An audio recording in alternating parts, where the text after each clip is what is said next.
Gagawa tayo ng isang video, okay? Hindi sa aking katawan ng nakatingin, tayo ay dito sa aking ginagawa. Repotting tayo ngayon. Bali, nag-ready na po ako nito. This is Cancun. Yan, i-ready ko na yung gagamitin natin. Kasama si Oreo, di ba Oreo? Yan. Dahil wala ko, hindi ako naka-ready kanina. Ayan na. Okay, eto na siya, naka-ready na siya.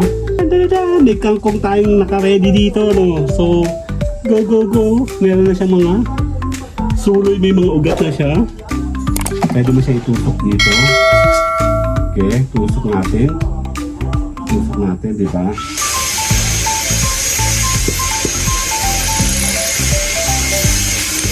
Kasi every time na nagagawa ako ng ganito, kinakain ng mga aso namin. Kaya hindi rin ako natutuloy lagi. Meron tayo, kangkong.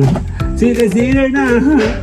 Buo na natin kangkong. Hindi tayo bibili sa palengke. Bye-bye. No broke boys, no new friends. I'm that bitch, give me my tens. Ain't no lie, ain't no shade. Gagawa tayo ng isang video, okay? Hindi sa aking katawan ng nakatingin, tayo ay dito sa aking ginagawa. Repotting tayo ngayon. Bali, nag-ready na po ako nito. This is Cancun. Dahil nagpapaugat ako and ayoko nang bumilit, namamahalan na ako sa earth. Kailangan natin gumawa na ng sarili nating way. Okay, way of life. Since mahal na ang kain ngayon, yan, itatabi muna natin siya. Dito siya. Natin ilalagay. Hindi ko alam kung nasa yung aking scraper. Ang dali. Ito pala eh. Ito yung maliit yung scraper. Nawawala yung malaki. Yan. Ready ko na yung gagamitin natin. Kasama si Oreo.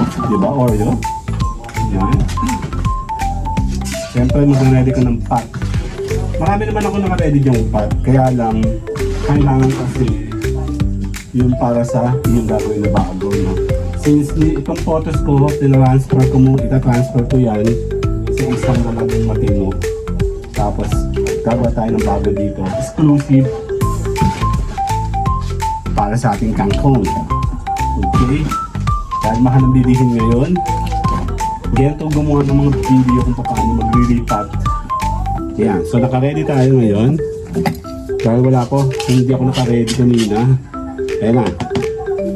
Okay, eto na siya. Naka-ready na siya.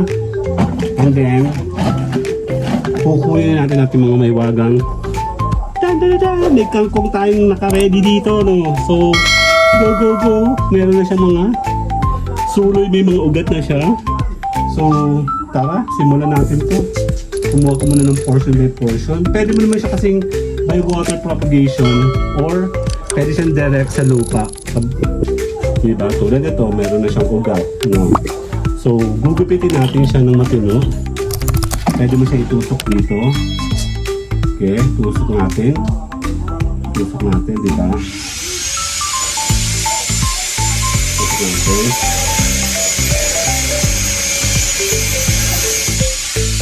Tusok natin. Tusok natin. Tusok natin. Tusok natin. Malalaki na to. Para mapakalabangan natin sila lahat. I-ready ko lang. Then eventually mapaparami tayo para hindi na tayo gumastos, diba? Kalahati ng ginawa kong ito kasi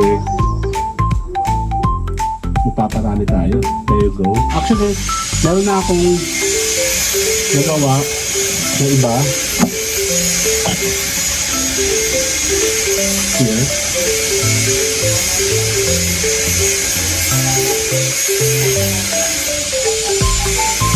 Let's go. Ito pa. Mga naka-ready natin. Ito po. May mga ugat na.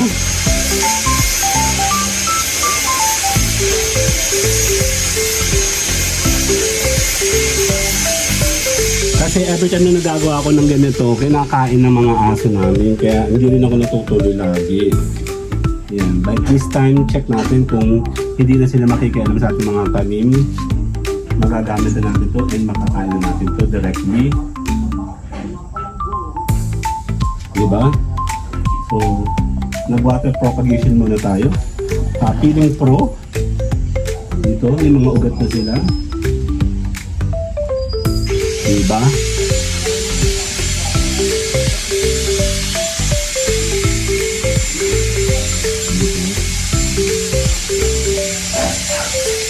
Okay.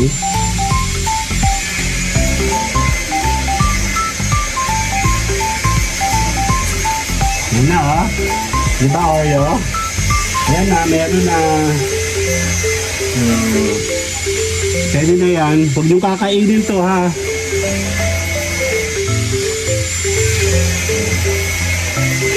Diba? Feeling professional. And then, habang meron, pwede na yata siyang pahiga. Pahiga natin siya. Diba?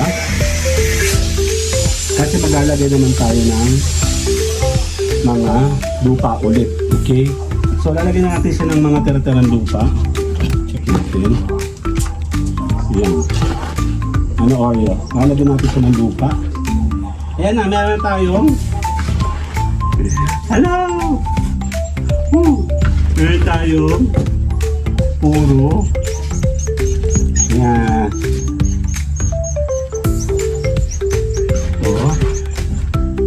Para meron na tayong kasamang ito na siya, diba? Marunong o hindi marunong, makakabuhay ka nito for sure. Ayan, kailangan mo siyang patindigin. Tindig kayo mga B. Ayan, tumidig ka.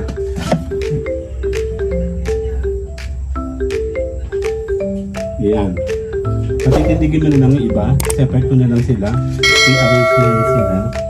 Kasi Oreo paikot-ikot kanina pa. Hindi ko alam kung anong interpretation ko. Ayan, no? Doon na sa side.